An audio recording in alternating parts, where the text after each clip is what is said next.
आज पढ़ेंगे हम डाइजेस्टिव सिस्टम। हालांकि तुम्हें डिटेल क्लास में अच्छे से बता दूंगा और मैं तीसरे करूँगा कोई भी इसका, ठीक है ना। अब ये मुझे बताओ, जो सिस्टम होता है आपको पता है कोई भी ऑर्गन है, जब एक ऑर्गन एक काम करता है पर एक ही काम को कई सारे ऑर्गन मिलकर करते हैं तो हम सिस्टम कहते हैं। जैसे आपको बताओ, जो आपका सिस्टम होता है वो मुख गुहा से शुरू होता है, बगल कैविटी से शुरू होता है। समय यहाँ लिख रखा है मुख गुहा, मतलब कि आपके ओरल कैविटी होते हैं, बगल कैविटी होते हैं। फिर बेटा फेरिंग्स आता है, एसोफेगस आता है, स्टमक, स्मॉल इंटेस्टाइन। देखो समझो बेटे, मुख गुहा शुरू होगा, एसोफेगस होगा आपका, फिर कहाँ जाएगा ये स्टमक में जाएगा, स्मॉल इंटेस्टाइन और लार्ज इंटेस्टाइन, फिर आपका एनस, ठीक है ना। इसी के साथ कुछ ग्रंथियां भी होती हैं। क्या होती है बेटे? ग्रंथियां, जिससे एंजाइम सीक्रेट होते हैं जो इनको पचाने में हेल्प करते हैं किसी भी खाने को। आपका जिसका पूरा मार्ग होता है मुख गुहा से शुरू होता है, उसके बाद नीचे तक जाता है, जो आपका माल होता है उसके उसमें बाहर निकल जाता है। पर लेकिन इसके साथ कुछ ग्रंथियां होती हैं जो एंजाइम सीक्रेट करती हैं, जिसकी वजह से डाइजेस्ट होता है। जैसे कि हम पढ़ते हैं, एक बार पहले देखते हैं, मुख गुहा, ओरल कैविटी। यहाँ पे आपको पता हो क्या काम होता है, खाने को पहले चबाया जाता है बाय टीथ, ठीक है ना। टीथ कितने प्रकार के होते हैं मैंने आपको दिए थे, बताया। सबसे पहले कौन सा इंसिजर होते हैं, इसको क्या कहते हैं, बाइट करते हैं, काटते हैं। बराबर में कौन सा देते हैं, वो क्या करते हैं, फाड़ते हैं। बाद में प्रीमोलर, उनका चबाने का काम था। आपको पता हो दांत हमारे किससे बने होते हैं, ठीक है। इन दांतों को हमें कितने, एक बार में कितने आते हैं, 12 आते हैं, 2 बार में 20, ठीक है ना। अगर सुनो मेरी बात कहता हूँ, अगर जीवन काल में हो जाए कि टोटल तो 52 दांत आते हैं आपके, पर जो एक बार टूट के दोबारा तो 20 होते हैं, जो एक बार आते हैं 12 होते हैं। क्लियर ध्यान रखिए, ठीक है। इसके बाद आपको पता और एक काम होता है, क्या होता है, आपके जो सलाइवरी ग्लैंड्स होते हैं, लाल ग्लैंड्स होती है, कुछ एंजाइम सीक्रेट करती है। वो मैंने यहाँ लिख दिया, देखो 3 जोड़ी ग्रंथि होती है। कितनी होती है बेटे? 3 जोड़ी। सबसे बड़ी कौन सी होती है? पैरोटिड होती है। क्या वर्क है? कीटाणु को मारता है। बिल्कुल सही। ये आपका बैक्टीरिया, अगर आप खाना खा रहे हो कुछ साथ चला गया तो उसको ही मार देता है। कौन? लाइसोजाइम। डाइस्टिन और टैलिन क्या काम करते हैं? स्टार्च को डाइजेस्ट करते हैं, आपके मुंह में अंदर स्टार्च को पचाते हैं। स्टार्च क्या होता है आपको पता है? कमंड होता है, छानस वगैरह। उसके बाद आपका एसोफेगस में जाता है खाना। एसोफेगस में क्या काम होता है? केवल कर्मणु कुंचन होता है, केवल वो नीचे जाता है धीरे धीरे खाना। और आपको पता है खाना चिपचिपा ना हो तो यहाँ पे प्रॉब्लम हो गया, पानी पीना पड़ता है हमें। इसलिए खाना इजी आराम से खाना चाहिए और चबा के खाना चाहिए, इससे वो नीचे अच्छे से डाइजेस्ट हो जाए। आपके स्टोमक को, जो भी आपके इंटेस्टाइन स्टोमक होते हैं, उनको कम मेहनत करनी पड़ेगी अगर आप खाने को अच्छे से चबा के खाओगे। यहाँ तक क्लियर है? उसका एसोफेगस में कोई कुछ आपसे लेसन होता है? नहीं होता। उसके बाद स्टोमक आता है। क्या आता है बेटे? स्टोमक। हिंदी में अमाशय कहते हैं। अमाशय के अंदर आपको बताओ ये भी 3 भागों में बांटा गया है इसको, पर लेकिन आपको देर से समझना है कि एचसीएल वगैरह सीक्रेट होता है। एचसीएल होता है क्या बेटे? देखो हाइड्रोक्लोरिक एसिड होता है। ये क्या करता है? खाने को अम्लीय बनाता है। आपको पता, आप खाना खाते हो, कभी कभी आपको एसिडिटी बनती है बहुत ज्यादा, खाली पेट रहने से, या आपने ज्यादा खा लिया, ज्यादा सीक्रेट होता है, और आपको वोमिटिंग भी होती है उस समय। तो आपको पता, क्योंकि वोमिट होती है तो आपको क्या जलन से लगती है ना, तो वो एचसीएल उस खाने के साथ आ जाता है बाहर, इस वजह से ऐसा होता है। पर एचसीएल का डाइजेशन में बहुत बड़ा रोल है, इसके बिना डाइजेशन नहीं हो पाएगा। तो यहाँ तक क्लियर है? एचसीएल आपके स्टोमक में सीक्रेट होता है और ये डाइजेशन में हेल्प करता है आपकी। और यहाँ से ही आपके बताओ एंजाइम सीक्रेट होते हैं, जैसे मैंने लिखा हुआ है यहाँ पर रेनिन। ये आपके कैल्शियम प्रोटीन को कैसे बदलता है? किसमें बदलता है बेटे? ये रेनिन का काम है एक तरह दूध को दही बनाना। ठीक है, यहाँ तक क्लियर है? इसी प्रकार से यहाँ पे पेप्रिन, कौन सा बोलते हैं? पेप्सिन होता है। ये प्रोटीन को पेप्टोन बदलता है। किसमें बदलता है बेटे? प्रोटीन को पेप्टोन में। किसको? प्रोटीन को। अगर आपसे क्वेश्चन पूछा जाए कि आपके बगल कैविटी में, माउथ में किस चीज का डाइजेशन हुआ था? स्टार्च का हुआ था। ध्यान रख लो, किस एसोफेगस में आया? स्टोमक में गया। अब स्टोमक में आपका बदला रेनिन ने काम किया, साथ में दूसरा किसने काम किया? और देखो ये प्रोटीन का बचा रहा है, प्रोटीन तो है दूध का, और ये जो पेप्सिन है ये क्या काम कर रहा है? प्रोटीन को। अभी आपके स्टोमक में प्रोटीन का काम चल रहा है। क्या स्पष्ट है ना? ठीक है। इसके बाद हम कहाँ पहुँचते हैं? स्मॉल इंटेस्टाइन में। स्मॉल इंटेस्टाइन सबसे महत्वपूर्ण अंग होता है इसके लिए। हालांकि अगर आपसे पूछाए कि समझा देते हैं खाना कहाँ पे स्टे करता है, कहाँ पे रुकता है? स्टोमक में रुकता है खाना।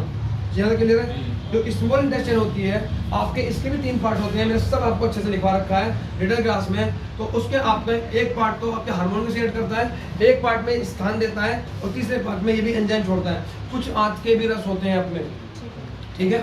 अब इसी के पास एक आपके बताओ इंटेस्टाइन में आपके पास वहाँ पे लीवर से बाइल जूस आता है। कौन सा आता है? Bile juice. बाइल जूस कहाँ से आता है? लीवर से। यकृत बोलते हैं हिंदी में उसको। और वो अगर निकलता है स्टोर कहाँ होता है जाके? गोल ब्लैडर, जिसे हम क्या बोलते हैं? गोल ब्लैडर बोलते हैं, इंग्लिश में गोल ब्लैडर बोलते हैं। वो आपका लीवर से निकला, गोल ब्लैडर पित्त की थैली में इकट्ठा हुआ, और जब उसको जरूरत पड़ती है, खाना आ रहा होता है, एक हार्मोन सीक्रेट होता है, बोलता है इसको कि आइए, तो बाइल जूस आता है और इंटेस्टाइन में आके मिल जाता है खाने में। क्योंकि आंत के अंदर हमारा क्षारीय खाना बचता है। इसका कैसे होती है? क्षारीय होता है, बेस, इंग्लिश में बेस बोलते हैं, हिंदी में क्षारीय बोलते हैं। जो बाइल जूस होता है क्षारीय होता है, और वो स्मॉल इंटेस्टाइन में खाने को आगे पचाने में हेल्प करता है। तो यहाँ तक क्लियर है? ठीक है। लीवर से निकलता है, गोल ब्लैडर में इकट्ठा होता है, उसके बाद इंटेस्टाइन में आता है और खाने के साथ क्रिया करता है और उसको क्षारीय बनाता है। यार चलिए क्लियर। फिर इसी बीच में क्या होता है, आपकी एक ग्रंथि होती है पैनक्रियाज। कौन सी होती है बेटे? पैनक्रियाज। पैनक्रियाज से भी कुछ जूस सीक्रेट होते हैं, उसमें आपका 90% पानी होता है, जल होता है, बाकी एंजाइम और लवण होता है। जो आपका एंजाइम होता है वो क्या काम करता है बेटे? खाने को पचाता है, डाइजेस्ट करता है। अब मुझे बताओ, अगर आपसे पूछा जाए कि आपका जो खाना डाइजेस्ट होता है वो कंप्लीट डाइजेशन कहाँ होता है? छोटे हाथ में। और कंप्लीट जूस फॉर डाइजेशन कौन सा? अग्नाशय, जो कंप्लीट डाइजेशन करता है। ऐसा क्यों करता है समझो।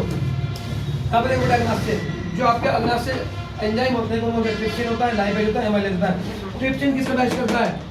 प्रोटीन को, किसको करता है बेटे? एमाइलेज, स्टार्च को, मींस कार्बोहाइड्रेट को, लाइपेज लिपिड को, मींस फैट को। तो आपको बताया था मैंने पहले, याद हो, जो आपका खाना जो आप खाते हो उसमें केवल 3 चीज डाइजेस्ट होती है। कार्बोहाइड्रेट होता है, फैट होता है, प्रोटीन होता है, और तीनों ही चीज को आपका अग्नाशय रस पचा रहा है। इसमें ऐसे एंजाइम निकल रहे हैं जो तीनों चीज को डाइजेस्ट कर रहे हैं। कौन सा रस? पैनक्रियाटिक जूस, अग्नाशय रस। इसमें ट्रिप्सिन है, आपका लाइपेज है, लाइपेज फैट को पचाते हैं, ट्रिप्सिन किसको? प्रोटीन, एमाइलेज स्टार्च को। मैंने कहा था लाइपेज होता है, less lipase, less lipid, lipid fat होता है, इसको याद रखूंगा आप। ट्रिप्सिन प्रोटीन को और एमाइलेज स्टार्च को। जो चीज यहाँ से हो रही है, तो ये क्रिया क्या होती है? छोटी स्मॉल इंटेस्टाइन में होती है, स्मॉल इंटेस्टाइन में। ठीक है बेटे, वहीं पे आपका बाइल जूस आता है, वहाँ वो क्रिया करता है। और आपको बताओ यकृत एक चीज और करता है, लीवर क्या करता है? विटामिन ए का संश्लेषण करता है वो। ठीक है ना, विटामिन ए का संश्लेषण करता है, लीवर करता है। चीज यहाँ तक क्लियर है ना? हाँ भैया। ठीक है। इसके बाद आपका खाना लार्ज इंटेस्टाइन में जाता है। कहाँ जाता है? लार्ज इंटेस्टाइन में। और वो खाने को जो आपका वेस्ट होता है वो वहाँ हो जाता है, क्योंकि आपको पता है जो पूरा कंप्लीट डाइजेशन होता है वो छोटी आंत में आ जाता है, और उसमें डाइजेशन के बाद वो वहीं पे उसको एब्जॉर्ब भी कर लेता है साथ में।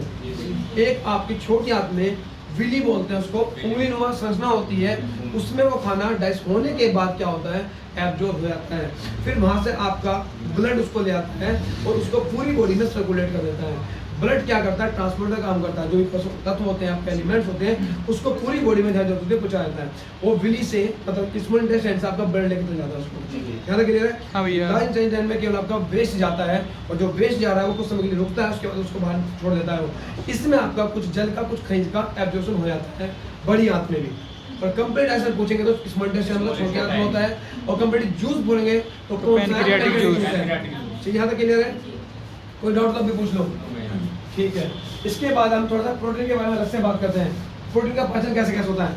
आपका पेप्सिन एक एंजाइम है जो आपका स्टोमक में सिक्रेट होता है, मतलब पेट में, आमाशय में सिक्रेट होता है, और वो प्रोटीन को पेप्टोन में चेंज करता है। कैसे चेंज करता है बेटे? इसी प्रकार से ट्रिप्सिन भी एक एंजाइम है जो आपका पैनक्रियाटिक जूस से निकला है, पैनक्रियाटिक अग्नाशय से निकला है, और वो पेप्टोन जो है स्टोमक में पेप्टोन के बारे में चेंज होता है। अब इस पेप्टोन को पेप्टाइड में बदल देता है।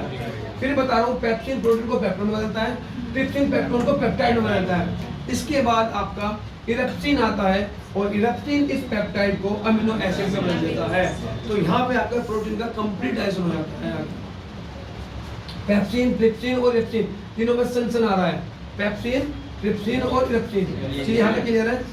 पेप्सिन प्रोटीन किसमें चेंज करता है, और ट्रिप्सिन किसमें चेंज करता है, और ट्रिप्सिन पेप्टाइड किसमें चेंज करता है? आप मुझे बताइए, मैंने आपको बता रखा पहले कि प्रोटीन का निर्माण किस चीज से होता है? अमीनो एसिड होता है। कितने से? 20 से होता है। 10 आवश्यक, 10 अनावश्यक, टोटल 20 इक्वल टू आपका प्रोटीन तैयार होता है। चीजें क्या है? और आरएनए करता है इस काम को। सब डिटेल से बता रखा है मैंने, इन्हें यहाँ पे ध्यान रखो। कुछ भी चीज अगर डाउट हो तो एक बार पूछ सकते हो दोबारा से। चीजें क्लियर है? हाँ भैया। लीवर बाइल जूस छोड़ता है, इकट्ठा कहाँ होता है जाके? जब गोल ब्लैडर बोलते हैं। ये आपका विटामिन ए का संश्लेषण करता है। कौन? यकृत। ये ग्रंथियां हैं, ठीक है ना? अगर पूछे मांसपेशियों से बड़ी ग्रंथि कौन सी है? यकृत है, लीवर है।